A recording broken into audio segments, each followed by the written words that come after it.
ரோசம் வாங்கிருச்சா இந்த வெள்ளைய கவுண்டம்பட்டியில உங்க பாட்டைங்க ஆண்ட சாமிக்கு பட்டவனுக்கு ரோசம் மாறிருச்சா இல்ல வீரம் குறைஞ்சிருச்சா என்ன நினைக்குது இந்த வெள்ளைய கவுண்டம்பட்டியில உள்ள சாமி இந்த குலங்காக்க வந்த சாமி என்ன நினைக்குது ஏந்து இந்த தாமதம் ஒண்ணு தெரியல அப்ப பாக்கு மரம் பொழந்து ஒரு வெங்கல பெட்டி செஞ்சு மலட்டாட்டு தண்ணீர வருகிறாவும் பெட்டி நீ கீநாடு இறங்கும் போது என் கருப்பனுக்கு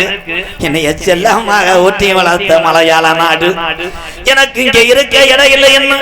என்னை கீநாட்டுக்கு விரட்டுது நான் கீநாடு தமிழ்நாடு போய் நான் எந்த திசையில உக்காந்து நான் எந்த மக்களை காக்க அப்ப அழகு மலக்காடு என் பாட்டைங்க ஆண்ட சாமி அழகு மலக்காடு என் அருவி மலை சோங்க அந்த 18 நாடர்கள் மலையாள நாட விட்டு இந்த அழகர் கோயில் எல்லைக்கு மந்திரம் செய்ய வருங்காலம் மலட்டாட்டு